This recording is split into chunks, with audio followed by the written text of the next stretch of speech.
with some Southern tea. As always, we're talking about none other than real estate. And today I have my great friend Maggie Buchanan with Neighborhood Loans. Maggie and I met several years ago and developed a fantastic working relationship.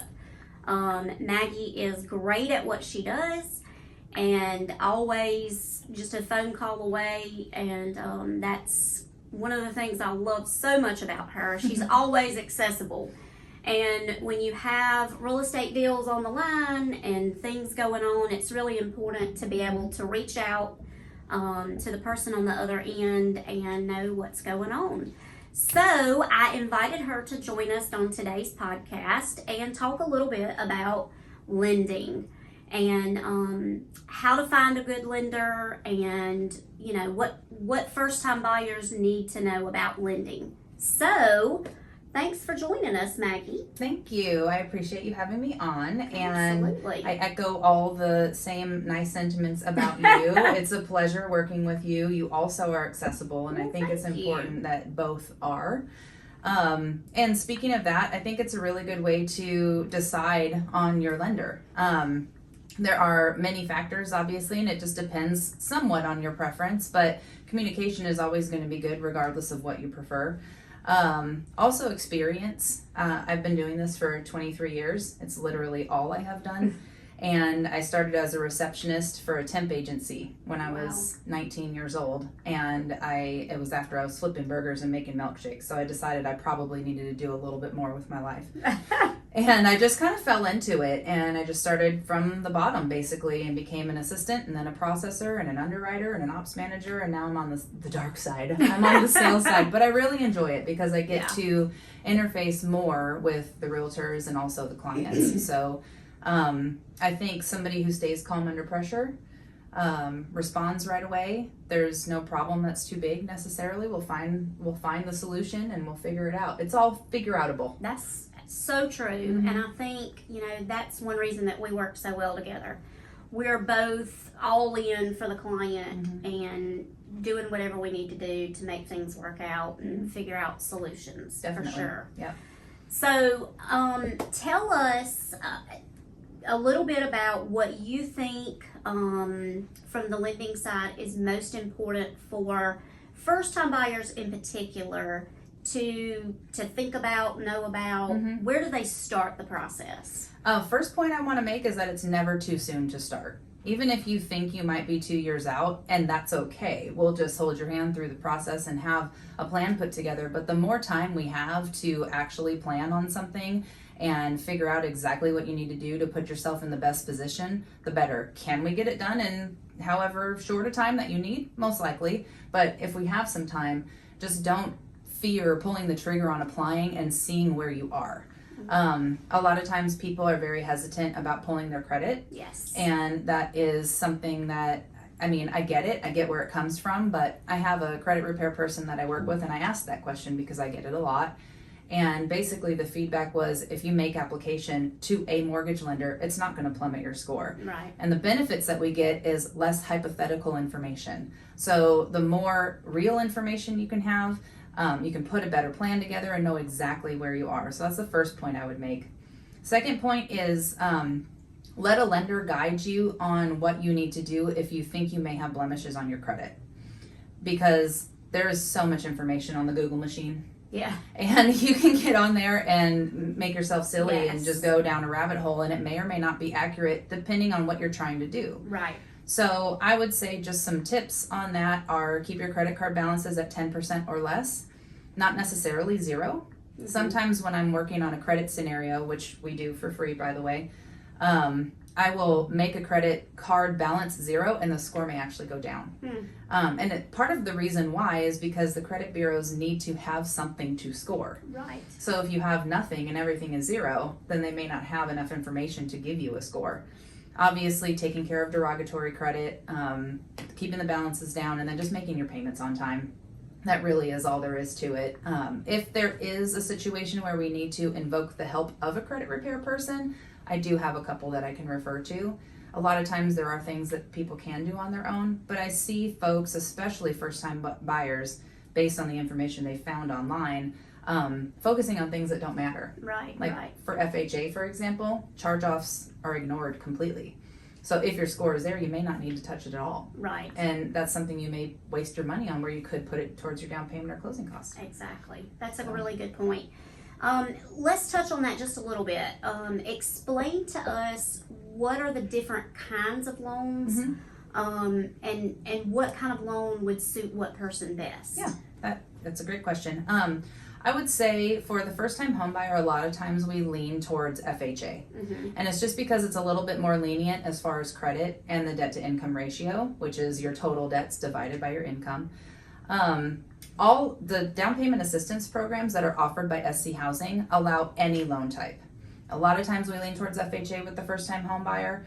FHA is something that kind of has a bad name, like it's a bad word for some reason. And I think part of that is because the appraisal sticks to the property for a little while. But really, it's a great tool. And a lot of times you'll get better interest rates with a government loan. So alongside FHA in the government loan realm would be a VA for our veterans. We can request a certificate of eligibility to determine whether or not they qualify for that benefit if they are a veteran or active duty. And also USDA, which is for any property that is zoned rural. So if you're looking in an area that you think might be rural, which a lot of Lawrence is, it is, yeah. There's a website where you just literally plug it in and you can tell. Yeah. And what's really cool is with a USDA loan, for example, 0% down, so there's no down payment, you can still couple that with SC Housing down payment assistance, and that would just cover your closing costs. So I think we've had a couple where the buyer actually got their earnest money deposit back. Yes. Which is really cool. Yes. You know, and that's one reason that I enjoy working with you, because not every lender will really tell you how all of that works and what can pair together and what can't. And you do a fantastic job at pairing things together and getting the best possible result for our clients. And I love that. Tell us a little bit about fees that might be associated with lending and closing. So that's actually a perfect segue, because that's something that we have to consider and tell the clients about that they don't necessarily think about. Right. So closing costs generally are somewhere between 2.5% to 3% of the purchase price. You can count on that. It just depends on if we're doing, like for example, SC Housing, if we're doing the down payment assistance, they assess a 1% origination fee. That's 1% of the loan amount. If it's a $200,000 loan amount, it's a $2,000 fee. That's coming out of that $10,000 credit that they're giving you. So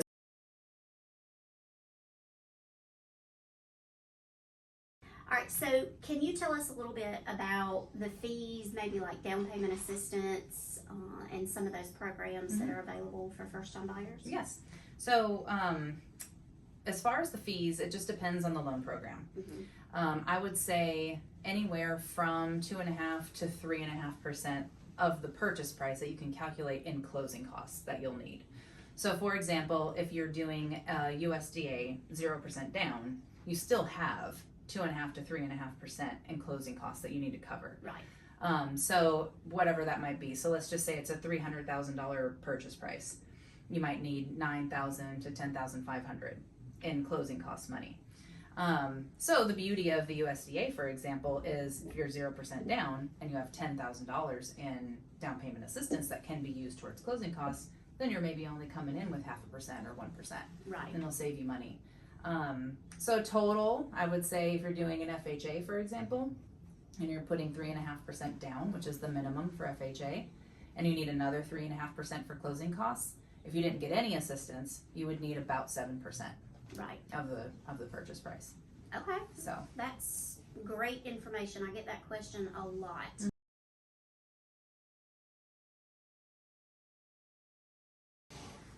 So, can you tell us a little bit about some of the fees and programs that might be available to somebody, say, like a VA? Okay. So we have, first of all, just standard VA, 0% down, veteran. We can order the certificate of eligibility and verify that somebody qualifies for that. Another cool thing about the VA loan is there's no mortgage insurance. Right now, SC Housing has a down payment assistance called the PALMETTO Heroes. Yes. And they get 10% $10,000 towards their closing costs and a reduced interest rate, which is really cool. It's lower than the typical SC Housing down payment assistance, and it's for our heroes. There's a long list of people who qualify as a hero. It's not just for veterans. Right. First responders, teachers, nurses, hearing aid licensed people, like it's really, the list goes on, which is really cool because I think a lot of people don't know, and we could even link that information. That would be if awesome. That's possible. Yeah, definitely. I'll make sure you have it. Do that. Yeah. So for our veterans, I also have my own heroes program where if we do not go through down payment assistance, I give up to 0.5% of the loan amount towards closing costs just because they're a hero and we're grateful for their service. Absolutely. So. That is so phenomenal.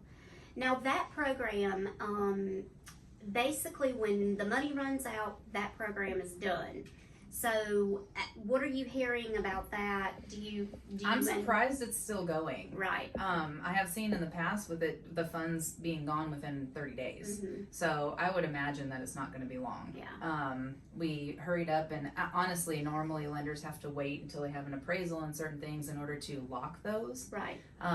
But I've been getting exceptions to lock them right away. So if there is anybody that feels that they might fall in one of the categories of a hero, I would definitely say reach out right away so we can get working. You can find them a property and we can get it locked in. Call us today if you are a veteran. Yes. You need to be part of this program. It's phenomenal. Mm-hmm. Lots of opportunities for sure.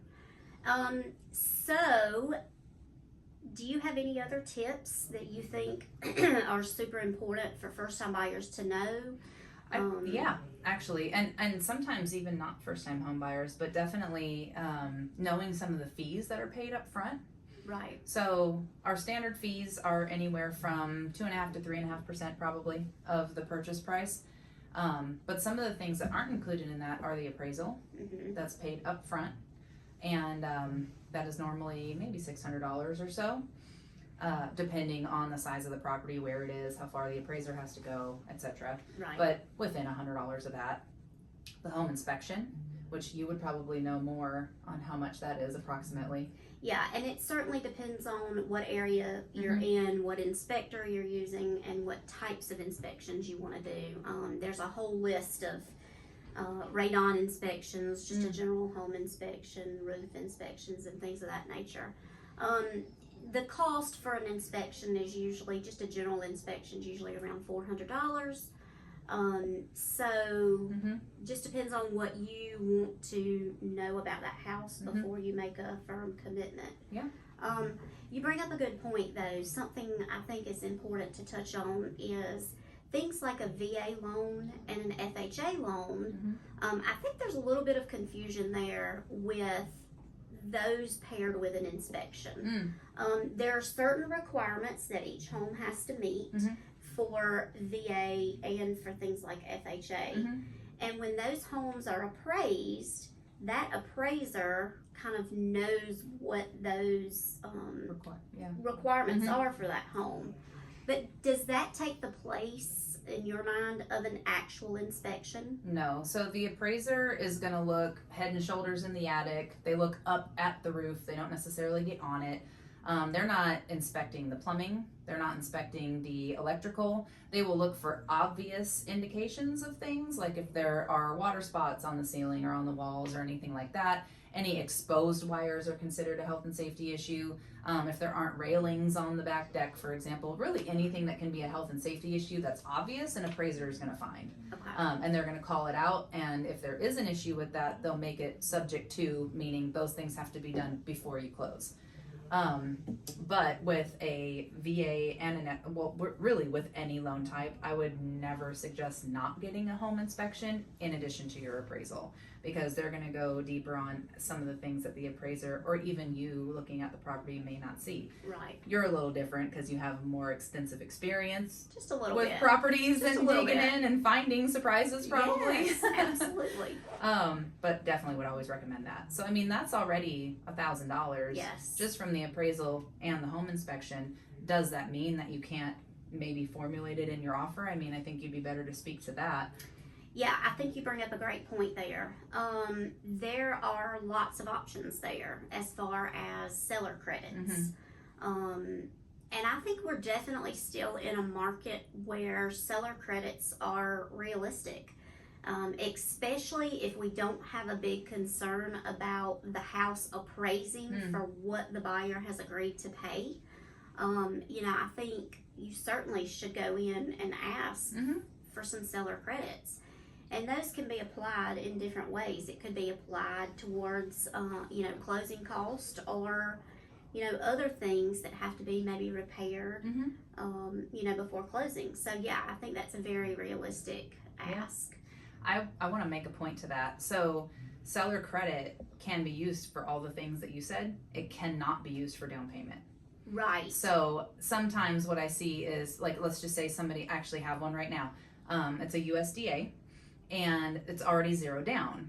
And so the client asked, rightfully so, because it makes sense, if we get X amount in seller credit and I don't have that much in closing costs, can I just put money down with that extra money? Right. To get my payment as low as possible? And as much as I wish that was okay, it's not, because there's what's required, it's called a minimum required investment, and there's a certain amount that has to come from the client.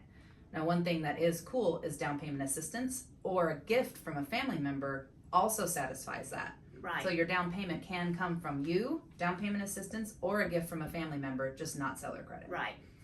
I'm glad you mentioned that. That's something that I wanted to touch on a little bit too, a gift. Mm-hmm. And I see this a lot with first-time buyers in particular. Parents want to gift them X number of dollars to help towards, the purchase of their first home. Tell us a little bit about what we need to have in place if we're coming to the table with a gift. Okay. So different loan types have different requirements. 100% of your down payment can be a gift. You don't have to come to the table with your own money from your own bank account necessarily if you're getting a gift to cover it. For conventional, your parent, for example, could literally just wire that amount to the attorney, or however they want to get it to the attorney, and then we would get a receipt from them saying we received it, and a copy of a gift letter, which we will provide, that's signed by everybody, and as long as the account numbers match, we're done. With government, they actually require a copy of the donor's bank statement. Right. So if it's coming from a parent, the parent will have to give a 1-month bank statement just to show that they have the ability to give the gift. Right. Do they necessarily go digging through the donor's bank statement? Probably not, but if they see a deposit come in for $5,000 the day before they give a gift to their child, they're going to say, was that maybe undocumented funds from the client that just had mattress money or money in a shoebox or something that we can't document? And it's all just to avoid money laundering. Right. At the end of the day, do they think the clients are money laundering? No. But do we have to verify it? Yes. So with the government loans, we have to get a copy of the donor's bank statement as well. Right. But all the rest of the stuff would be the same. Perfect. I think that touches on another topic. I work with so many first-time buyers that are just panicked about the whole process, and it's really not that complicated. Especially if you have somebody like myself and Maggie in your corner, it can really be a smooth, seamless process. But I think one thing that is super important for young people in general to understand is that paper trail is super important. Like if you've been renting for a year, be mindful of, writing a check for your rent. That way you have some established history with your bank account. Don't just put all of your savings under the mattress. Right. And think that you're going to be able to pull that out, the day that you go to buy a house, and it's going to be okay for your down payment.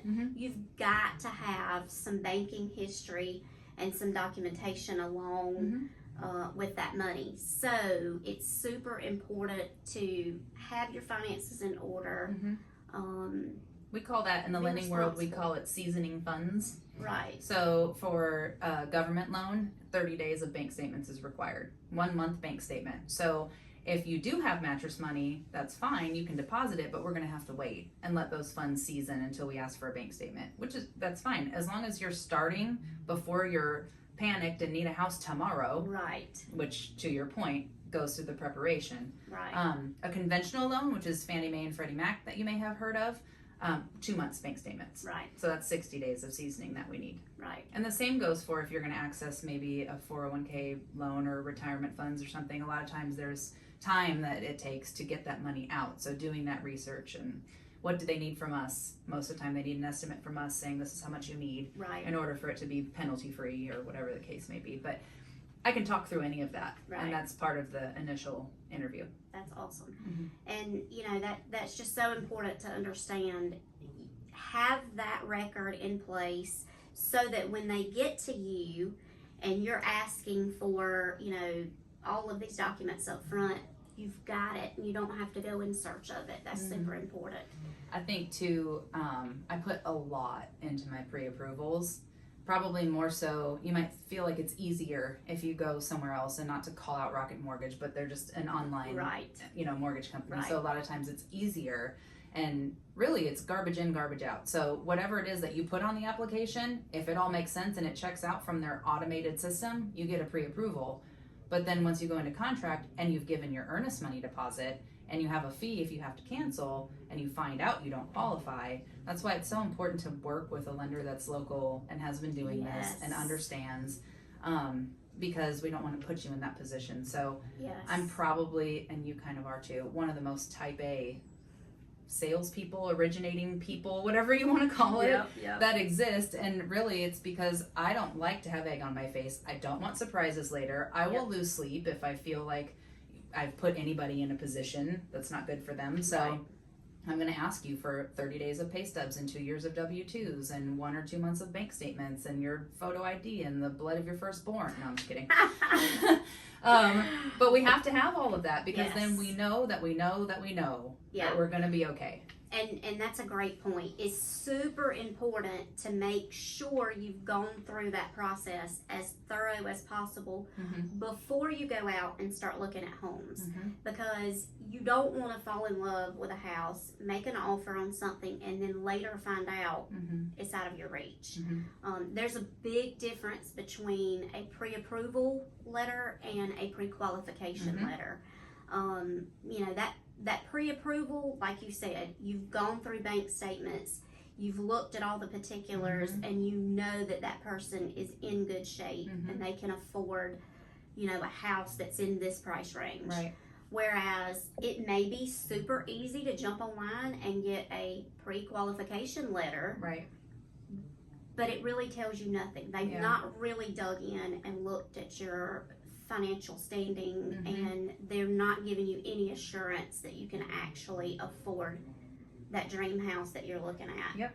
So the takeaway from today's podcast is team up with people that are really working in your best interest, you know, that have the same vision, share the vision that you do for your future, and want to do everything we can to get you to that point. And I would add, go for it. Yeah. Just go for it. Just see where you're at. You might think that you don't make enough, or you might think your credit's bad, or you might think you need to save more. Maybe you do. Right. But now we'll know, and you'll know how long. Absolutely. So again, that's why I enjoy working with you. You're great at the education end. Certainly that's one of the ends that I love too. And I think we make a great team. I think so. I do want to say that working with you, I just see how much you care about the clients that you work with. And a lot of times you know the backstory and you know why it's so important. And I see you just like work tirelessly to make sure that they get what they need when they need it. Yep. So kudos to you. Well, thank you. I appreciate you coming on today, and I hope you guys enjoyed it, and I'm sure we'll hear more from Maggie in the future. Yay. So thank you. Thank you.